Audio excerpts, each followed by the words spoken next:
वाईट परिस्थितीमध्ये, प्रतिकूल परिस्थितीमध्ये सकारात्मक विचार कसा करावा, प्रेरणादायी विचार कसा करावा आणि मनस्थिती उत्तम कशी ठेवावी, या संदर्भाने आज आपण चर्चा करणार आहोत. पहिल्या भागामध्ये काही चर्चा केलेली आहे, आता हे दुसऱ्या भागामध्ये काही चर्चा करणार आहोत. हे पहा, अंधार भरून काढता येत नाही, उजेड सोबत ठेवता येते. अंधार भरून काढता येत नाही, ते आपल्या कंट्रोल मधली गोष्ट नाही, ते आपल्या हातात नाही. मग मात्र कंदील किंवा मेणबत्ती किंवा बॅटरी काहीतरी सोबत उजेडाच ठेवता येते. एक पाऊस थांबू शकत नाही, रस्त्यानं अंग भिजवणार ते आपल्या जागेत, पण छत्री वापरू शकतो.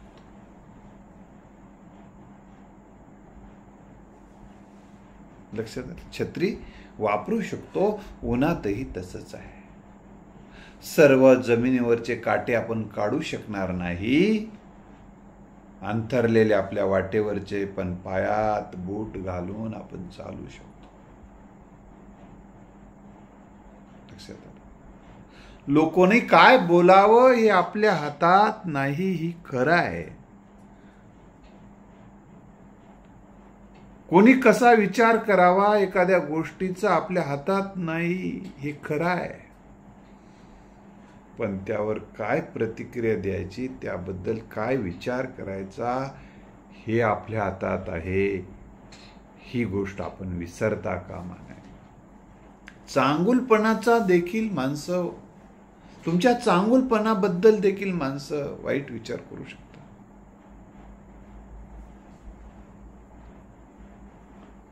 एका व्यक्तीने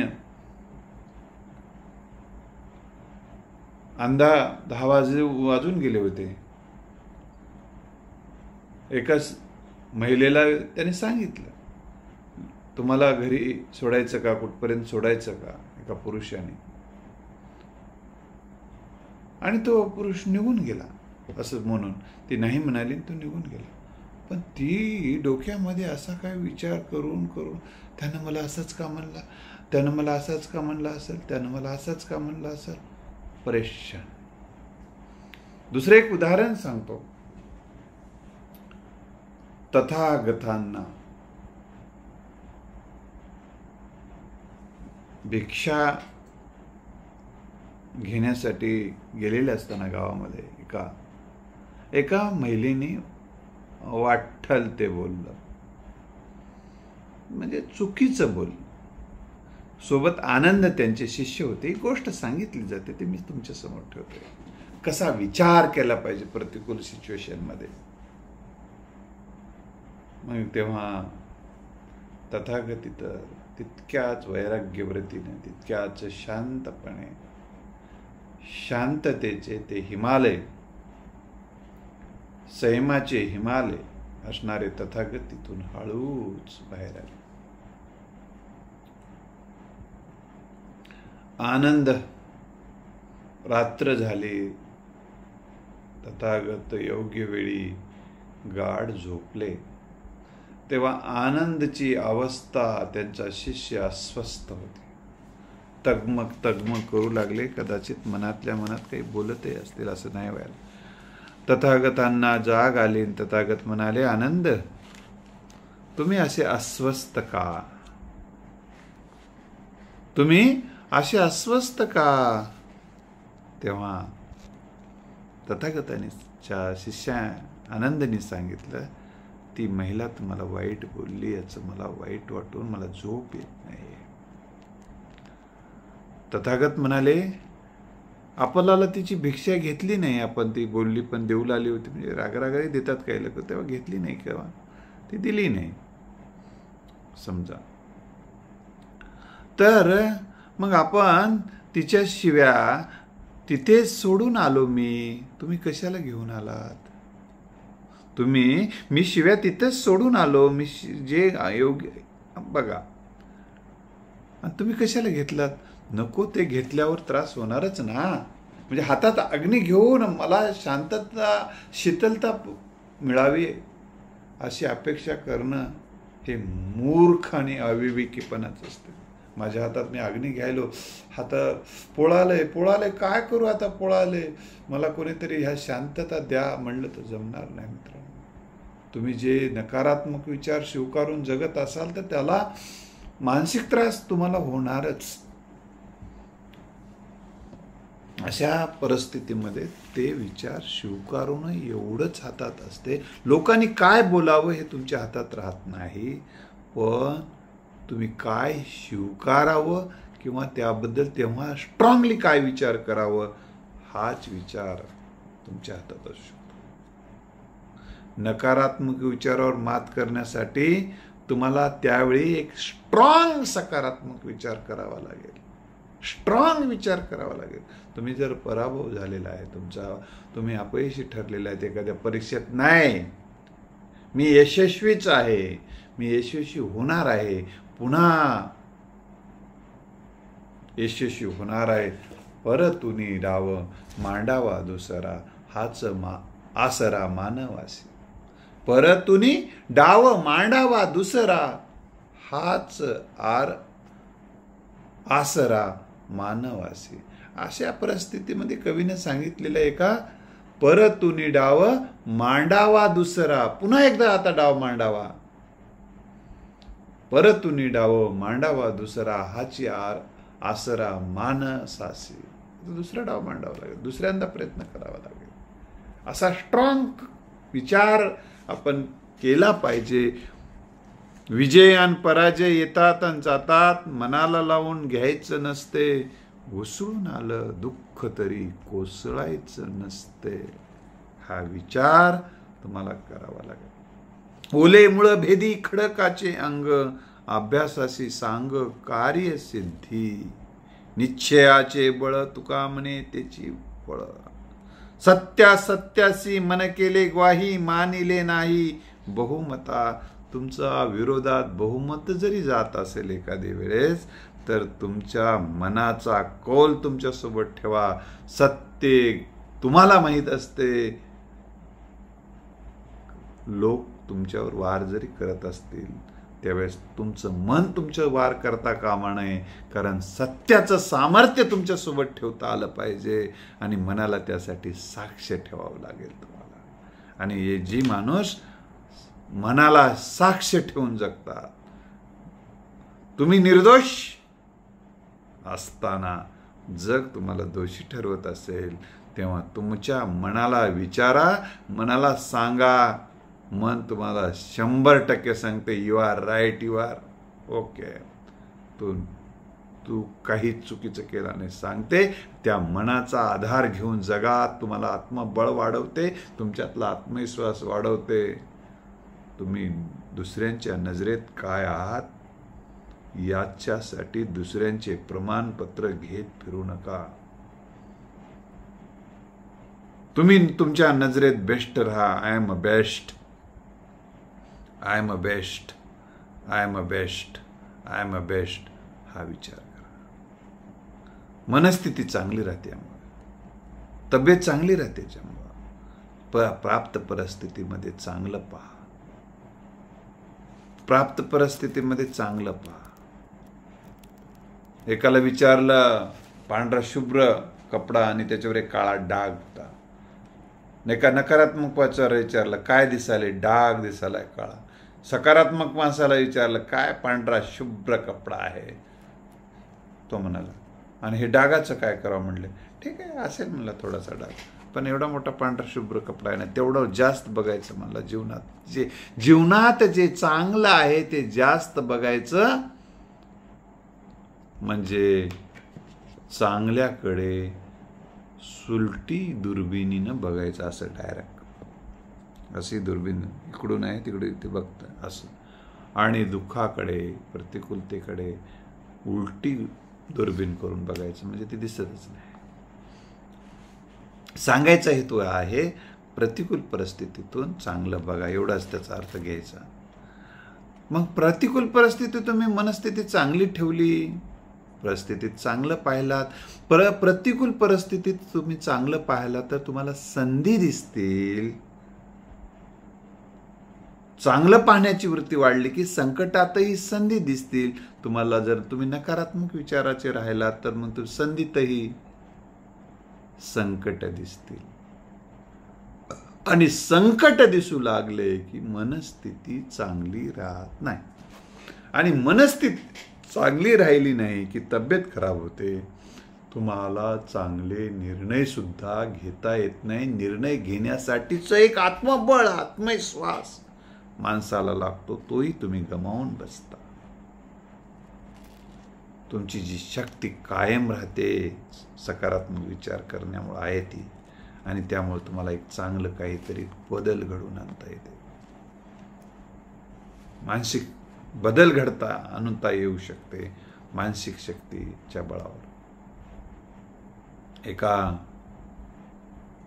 व्यक्तीचा मुलगा वारला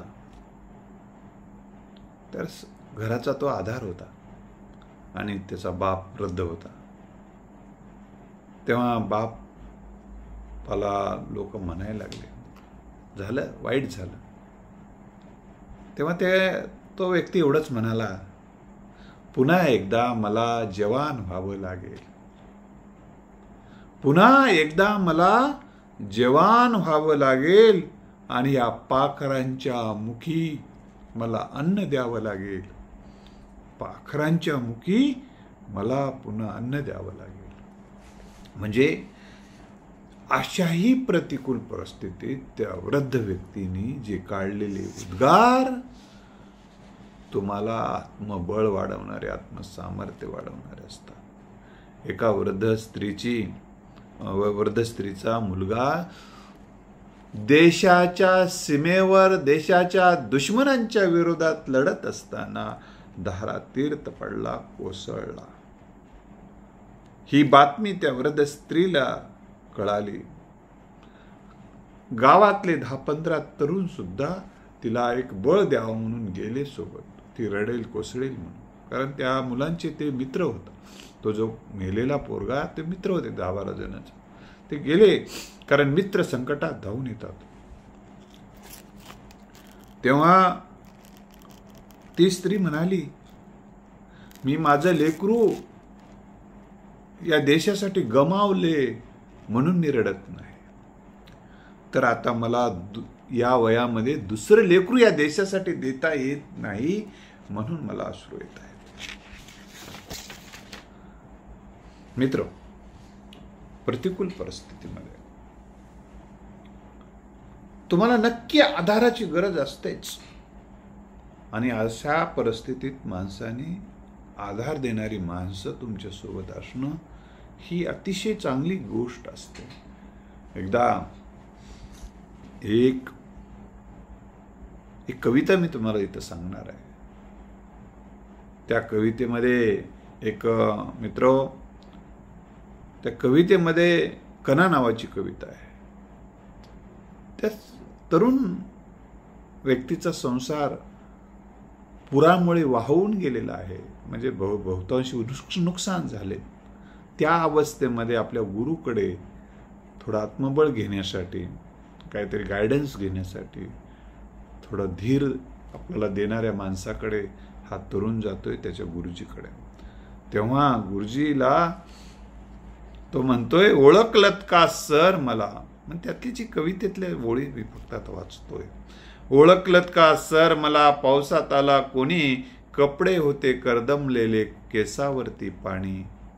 क्षणभर बसला नंतर हसला, बोलला वरती पाहून.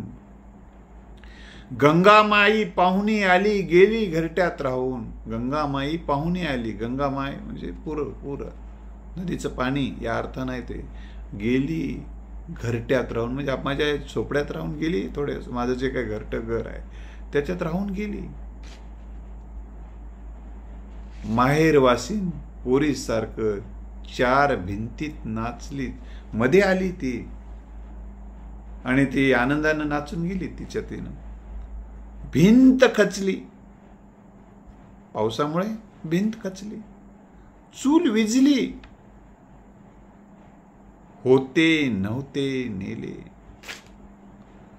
प्रसाद म्हणून पापण्यामध्ये पाणी तेवढे ठेवले. आता माझ्या आयुष्यात काय पाणी आहे, अश्रू आहे ठेवले. कारभारणीला घेऊन संगे सर आता लढतो आहे. आता ह्या प्राप्त परिस्थितीमध्ये मी काय करतोय आता लढण्याचा निर्णय घेतलाय. मी लढणार आहे, लढतो आहे. आता पडली भिंत बांधतो आहे. आता पुन्हा संसार उभा करतो आहे. शेतकरी सुद्धा दुबार पेरणी करतातच. सगळं काही उद्ध्वस्त झाल्यानंतर देखील पुन्हा उभं राहण्याची बळ देणाऱ्या अनेक घटना, अनेक प्रसंग, अनेक ग्रंथ, अनेक व्यक्ती आजूबाजूला आहेत. आपण ते पाहिल्या पाहिजे.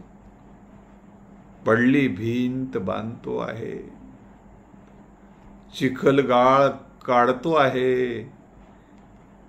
खिशाकडे हात जाताच तो तरुण हसत हसत उठला. पैसे नको सर, जरा एकटेपणा वाटला. मोडून पडला संसार तरी मोडला नाही कणा. म्हणजे माझ्या पाठीचा कणा मोडलेला नाही. म्हणजे माझ्यात हिंमत आहे, अजून ताकद आहे. नवं उभं करण्याचं, नवं विश्व उभं करण्याची ताकद माझ्यामध्ये आहे. जे जपान फिनिक्स पक्षासारखं पुन्हा महायुद्धामुळे उद्ध्वस्त झालेला होता, तेव्हा पुन्हा फिनिक्स पक्षासारखं उडाला. तसं पुन्हा मला उडण्याची ताकद आहे त्यांच्यामध्ये. म्हणून तो म्हणतोय मोडून पडला संसार तरी मोडला नाही कणा. म्हणजे पाठीचा कणा माझा ताठ आहे. म्हणजे हिंमत अजून चांगली आहे. पाठीवरती हात ठेवून नुसतं लढ म्हणा. पाठीवरती हात ठेवून नुसतं लढ म्हणा. म्हणजे तुम्ही मला फक्त प्रेरणा द्या, लढ म्हणा. अशा पद्धतीची अपेक्षा हा तरुणाने व्यक्त केली. मित्र, एक नकारात्मक विचार, एक नकारात्मकता जर मनात घुसण्यासाठी वार आले तर तुम्हाला एका सकारात्मक विचाराचा मारा त्याच्यावर त्यावेळी करावा लागेल. हे शस्त्र आणि ही पद्धत ज्याला साध्य झालेली आहे ती माणसं मित्र प्रतिकूल परिस्थितीत तरी एक चांगला स्ट्रॉंग विचार करतात. एक आता काय करता येईल याचा विचार करतात. माजी मुख्यमंत्री अशोकरावजी चव्हाण 2019ला पराभूत झाले निवडणुकीमध्ये. तेव्हा मी त्यांना भेटायला गेलो होतो. तेव्हा फारसं कोणी नव्हतं. मी आणि प्राचार्य शेंदारकर सर गेलो तेव्हा ते बसलेले होते. त्यांच्या घरी 1-2 कार्यकर्ते होते. तेव्हा आम्ही बसलो फक्त. तेव्हाच ते म्हणाले की त्या दुसऱ्या एक बाजूला एक व्यक्ती होता, रडत होता. त्याला ते अश्रू आवरत नव्हते. तेव्हा साहेब तेव्हा म्हणाले एवढंच, अशोकरावजी चव्हाण साहेब एवढंच म्हणाले की आपल्या आत्मपरीक्षण करू आणि पुन्हा एकदा यश खेचून आणू, असं त्या प्रसंगी म्हणाले ते. मित्र, सांगायचा हेतू हा आहे की प्रतिकूल परिस्थितीत सुद्धा पुन्हा यश मिळवू, पुन्हा संधी निर्माण करू, हा विचार जी माणसं घेऊन जगतात, पुन्हा ते जगणं त्या परिस्थितीत किंवा आपल्याला आनंद देते. पुन्हा ते विधानसभेमध्ये निवडून आले, त्यांनी ते एक यश खेचून आणलं, हा भाग वेगळा. तर मला तुम्हाला या निमित्ताने एवढं सांगायचं आहे की एक नकारात्मक विचार येईल, नकारात्मक सिच्युएशन आहे, तेव्हा सकारात्मक विचार करा. पुढं काय करायचं ते करता येईल पुन्हा. तेव्हा त्या सिच्युएशनमधून, त्या कठीण परिस्थितीतून तुम्ही सावरणं महत्वाचं असतं. गीतेचा संदेश या निमित्तानं मी तुम्हाला सांगणार आहे. आता त्याचा शब्दशः अर्थ तुम्ही नका घेऊ, पण त्या प्रतिकूल परिस्थितीमध्ये असा विचार तुम्हाला तितका आधार देते. मग काय करायचं ते कर्मसिद्धांत आहेच ना गीतेमध्ये. पुन्हा फळाची अपेक्षा न करता कर्म करा असं त्यांनी सांगितलेलंच आहे. पुन्हा कर्म करा म्हणून सांगितलंय, झोपून राहा म्हटलंच नाही ना. लढण्यासाठीच सांगितलं अर्जुनाला. लढ, उठ, रडू नको म्हणून सांगितलंच की श्रीकृष्णाने. जो हुआ, गीतेचा संदेश, जो हुआ वह अच्छा हुआ. जो हो रहा है वह अच्छा हो रहा है, जो होगा वह भी अच्छा ही होगा। तुम भूत का पश्चाताप न करो, तुम भूत का पश्चाताप न करो, भविष्य की चिंता न करो। तुम भूत का पश्चाताप मत करो, भविष्य की चिंता न करो। आता या ठिकाणी त्यांना एवढंच सांगितले की जे घडून गेलं त्याचा पश्चाताप करून त्रास करून काय होणार आहे, याच्यामध्ये हे सायंटिफिकच विचार आहे ना हा। आणि जो हुआ वो अच्छा हुआ म्हणजे काय, ज्यामध्ये काय एकदा एडिसनला विचारण्यात आलेलं होतं की एकदा सायंटिस्ट असणाऱ्या, मला वाटतं एक सायंटिस्टच आहेत, कदाचित एडिसन असेल का, तो थोडीशी दुरुस्ती करून घेऊ आपण। एका सायंटिस्टला विचारलं आणि त्यांना त्यांची प्रयोगशाळा नष्ट झालेली होती, इतका भाग लक्षात घ्या, फक्त नावाचं तेवढी दुरुस्ती। तर ते म्हणाले की आता तुमची प्रयोगशाळा जळाली, आता काय? तर म्हणाले आतापर्यंत चुका नष्ट गेल्या, आता नव्या पद्धतीने आपण कामाला लागू।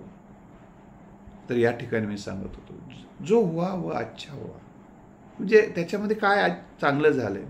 आता हे याचा शब्दशः अर्थ घेऊ नका, नाहीतर कोणी तुम्ही त्याचा शब्दशः अर्थ घेतला तर ते चुकीचं ठरेल। तर जो हो रहा है वो अच्छा हो रहा है, जो होगा वो भी अच्छा होगा। तुम भूत का पश्चाताप न करो। पश्चाताप करून काहीच फायदा होत नाही, नुकसान होते, फक्त बोध घ्यायचा, फक्त भूतकाळापासून पुढे जायचं। भविष्य की चिंता न करो, चिंतन करून मार्ग काढायचा असतो। भविष्याची चिंता करू नका म्हणजे झोपून राहा असा त्याचा अर्थ नाही। चिंता करू नका, चिंतन करून मार्ग काढता येते। कर्मसिद्धांत सांगितलेलाच आहे, योग सिद्धांत योग सांगितला, योग सिद्धांत सांगितला, ज्याचा शब्दशः अर्थ घेऊन ज्याच्यातला या परिस्थितीतला तो विचार तुम्हाला तारतो, आणि तारल्यानंतर पुन्हा काय करायचं तुम्ही करण्यासाठी मोकळे असताच की। तर मित्र, दुसरा एक महत्वाचा अजून विचार मी आपल्या समोर ठेवणार आहे। कॉन्फिडन्स लूज होऊ द्यायचा नाही असा संदेश देणार आहे। आता ते धारातीर्थ पडलेले होते शिंदे,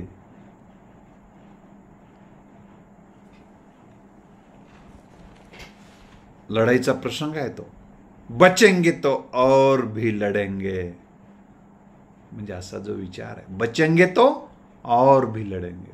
दत्ताजी शिंदे, मुख्यमंत्र्याबद्दल मी बोलत नाही, आत्ताच्या ते दत्ताजी शिंदे बद्दल बोल। एकाचा अपघात झाला, पाय मोडलेला होता थोडा, त्याला भेटायला गेल्यानंतर तो म्हणाला, भेटायला गेलेल्या व्यक्तीला तो म्हणाला, भेटायला गेलेले व्यक्ती म्हणाले, अरे बाबा लई वेदना आहे। ते 4-5 दिवस झालं होतं, वेदना होती त्या पायामध्ये, तिथं काय ते खोटं नव्हतं। पण भेटायला गेलेले व्यक्ती म्हणाले वेदना खूप आहे, तरी पण तुम्ही हसताय, तुम्ही मस्त बोलता, हे कसं काय शक्य? त्यानं म्हणला, वेदना पायात आहे, वेदना मनात नाही, वेदना मेंदूत नाही। त्या ठिकाणी आहे, चालू आहे तिचं तिला काम। म्हणजे अशाही सिच्युएशनमध्ये सकारात्मक विचार कसा करायला पाहिजे हे सांगण्यासाठीचे उदाहरणं मी आपल्या समोर मित्रांनो ठेवतो आहे। तुमचा काय अपेक्षा आहे का रडत बसावं? मग नाही ना।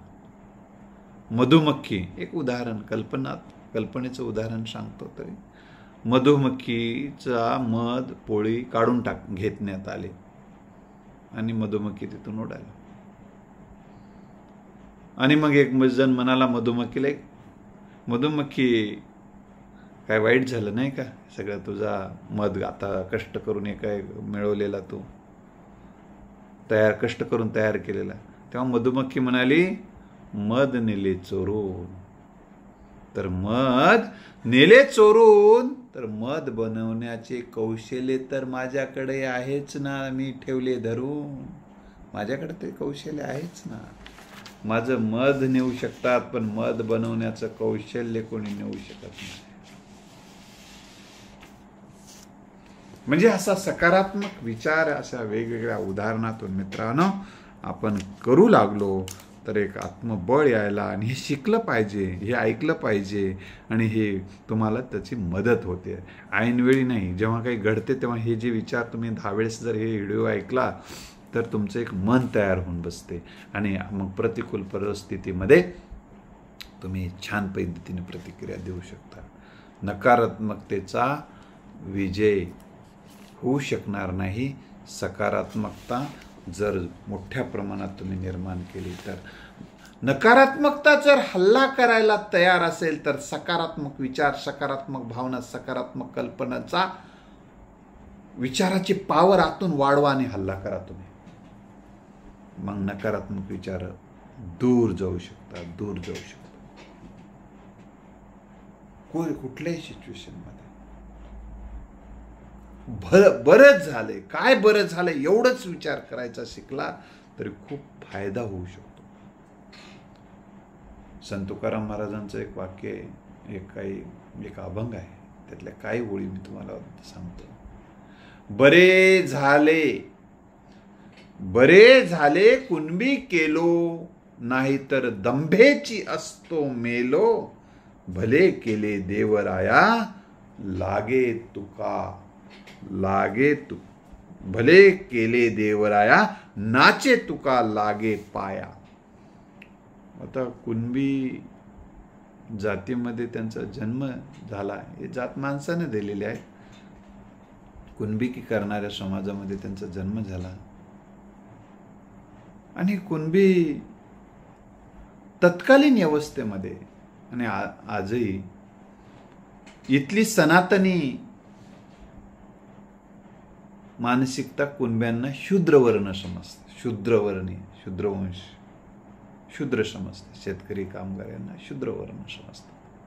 तर बरे झाले कुणबी केलो, देवाला सांगतात बरं झालं मला शूद्रवर्णात जन्म दिलात, कुणबी म्हणून जन्म दिलात, त्याचा फायदा मला काय झाला. मग त्यानं कुणबी म्हणून जे शूद्रवर्णीय म्हणून जे तू छेड केला तो कोबारायांचा इथल्या व्यवस्थेनं, कारण कुणबी आहे शूद्रवर्णीय आहेस, तुला वेदाचा तो अर्थ आम्हाला आम्हाशीचा ठावा, येराणी व्हावा भारमाता, अशा तत्वज्ञान तत्वज्ञान किंवा या समाजाचं प्रबोधनाचं कार्य तुकोबाराय करत होते, धर्मज्ञान देण्याचं कार्य करत होते. ते तिथल्या सनातनी व्यवस्थेला, मनुवाद्यांना ते आवडलं नव्हतं. मनुवाद्यांनी करावा तेवढा छळ केला, करावं ते करून टाकलं. म्हणजे भारतातल्याच माणसांचा कोणी असा छळ करत असेल तर ते भारताचे दुश्मन असतात मित्र. आपल्याच बांधवांचा छळ करणं हे देशाचं दुश्मन असण्याचं लक्षण असतं.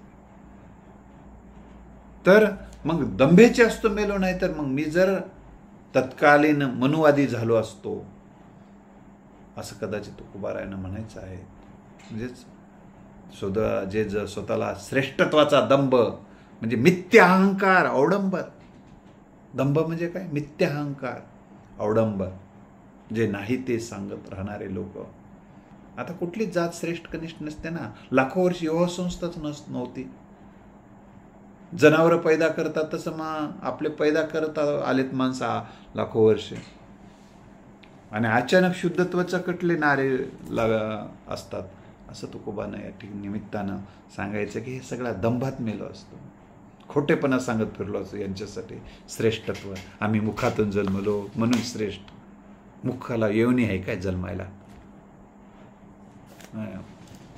इथून मुखातून जन्मलो म्हणून आम्ही श्रेष्ठ, आणि तुम्ही पायातून जन्मलात म्हणून. पायाला येवणी राहते, तिथून येते गर्भ बाहेर. येवणीच्या पायाला इथे येवणी आहे, तिथं काय मिलन होते की काय? काय येडा बाजार झाला सगळा. आणि या येड्याचा बाजारला लोक देव म्हणून पाया पडतात. भूदेव. ही मानसिकता या देशाची बदलणं अतिशय गरजेचं आहे, अतिशय गरजेचं आहे, तुम्हाला सांगतो. तर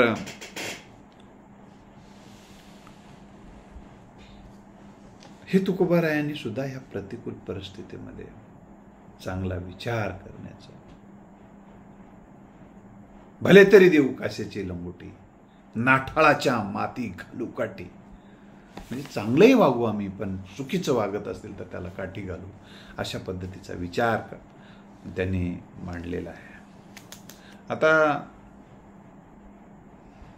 तुम्हाला या निमित्तानं काही 1-2 गोष्टी सांगून आता आपण थांबणार आहोत. आता काय मार्ग काढता येईल याचा विचार करून उत्तराची निवड करणं, उत्तर शोधणं हा मार्ग असतो. वाईट घडलं तेव्हा काय करायचं याच्यावर उत्तर आहे. दुसरी महत्वाची गोष्ट, एक उदाहरण मी तुम्हाला या निमित्ताने देणार आहे. एक सुरक्षा अधिकारी होता. त्या सुरक्षा अधिकाऱ्याकडे एक जण गेला आणि चोरी झाली साहेब माझी म्हणला. चोरी झालं म्हणल्यानंतर त्यानं म्हणला बरं झालं म्हणला.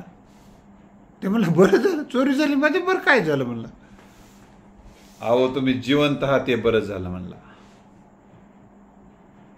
मग लेकरं बाळ काय झालं नाही. हा मग बरं झालं म्हणलं, अजून लय चांगलं झालं. तुम्ही जिवंत आहात, घर जाग्यावरच आहे, घर फुकून तरी दिलं नाही ना म्हणलं. बरं झालं म्हणलं, तेही चांगलं झालं, फुकून दिलं नाही. काहीतरी नेलं असेल, नेऊ देत जाऊ देत, चाल म्हणलं, आनंदात राहा, चा बघू म्हणला, कुठं सापडले तर बघू म्हणलं, त्यांना काय असलं तर घेऊन तुम्हाला देतो म्हणलं वापस. आता मित्र हो, असं बरं झालं म्हणता येत नाही कायद्यानुसार आणि असं ठीक नाही, परंतु त्याचा शब्दशः पण अर्थ घ्यायचा नाही. त्यामध्ये वाईटातल्या वाईटामध्ये काय, वाईटातल्या वाईटामध्ये चांगलं काय घडलं याचा शोध घ्यायचा. रस्त्यानं जाताना एक मुलगा पडला. एक मुलगा पडल्याबरोबर त्यानं बघितला, कोणीच नव्हतं आजूबाजूला. बाजूला बघला तर पैसे होते थोडे पडलेले, 4 आणे तेव्हाचे, 25 पैसे असे 2-3 बंद्या होत्या. बंद्याच्या उचलला, मस्त पडलाय तरी काय बाजूला आहे का बघलाय तर आयुष्यामध्ये काही चांगलं त्याच्यातून आपल्याला काय घेता येते, काय बोध घेता येते ते बघणं अतिशय गरजेचं आहे. तर या निमित्तानं अतिशय चांगला विचार मला मांडता आला, याचा एक मला विलक्षण आनंद होतो आहे. आणि हा विलक्षण आनंद ऐकणाऱ्यांनाही होणार आहे याची मला खात्री आहे. आणि हा विलक्षण आनंद वाटण्याचा प्रयत्न करतोय. आपणही तो आनंद इतरांना वाटण्यासाठी या प्रबोधन कार्यामध्ये सहभागी व्हावा अशी विनंती करून थांबतो. जय हिंद.